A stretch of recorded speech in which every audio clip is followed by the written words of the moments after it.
A jama'a assalamu alaikum wa rahmatullahi wa barakatuhu. Barkanmu da sake saduwa a cikin wannan bidiyo mai albarka inda zan mana bayani ko kuma ce short quick video.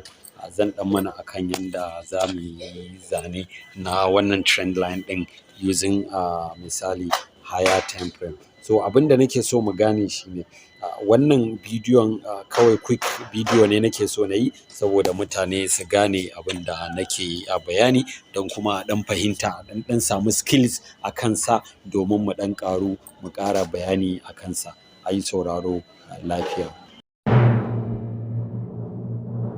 Yauwa barkanmu da dawowa. Assalamu alaikum. Idan dai har wannan shine farkon zuwanka na wannan channel, kada ka manta ka danna subscribe da like button sannan ka ajiye comment.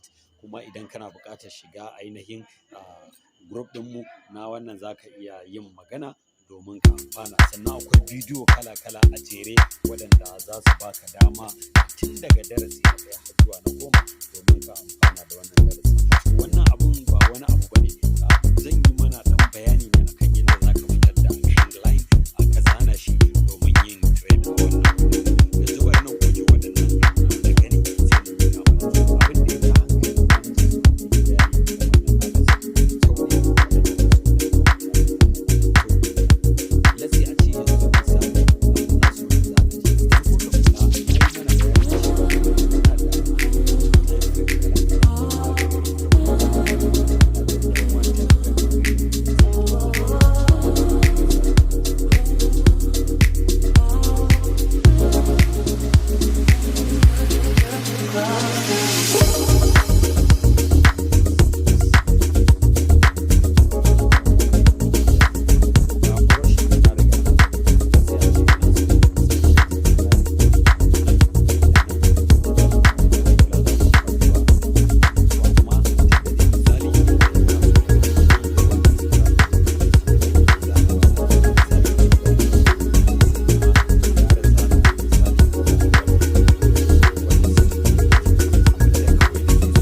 trendline ɗin mu zana shi haka aka zana sai mu zo mu ɗauka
shedin iya nan gurin, a nan gurin zan zo na ce to shikenan tunda kasuwa daga ina ta riga ta fara, ina ne mu din ya fi girma, to a nan sai na zo na sa ainihin a trendline zan dan zana shi idan na zana ku ga ina da trendline na riga na samu to amma idan na zano shi daga sama nan ma zai ba ni misali kawai abin da zan ce sai na ce nan gashi ina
example na uku shine zan dawo da misali ga wani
base ta yi dropping, so wannan shine gashi nan kun ga drop base drop, so shine abin da ya riga ya fara. In kuka kula za ku ga kasuwa ta yi kasa sai dai haka base din ku gani drop dole za ta yi ci gaba da haka.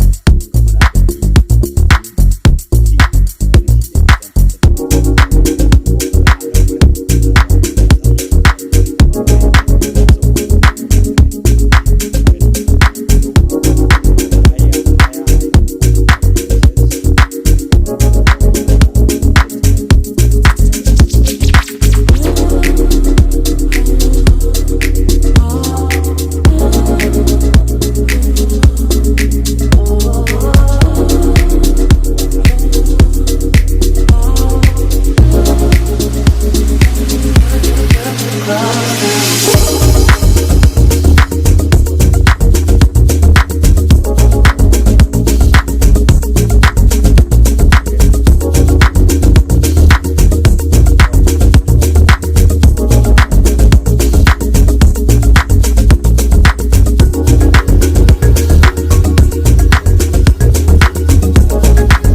yawwa ga wani perfect example gani wannan ranging market wannan chopping ce to anan ana samun kuɗi kala kala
bayani insha Allah. So kar ku manta ku danna like da subscribe domin amfana da wannan bidiyo masu amfani.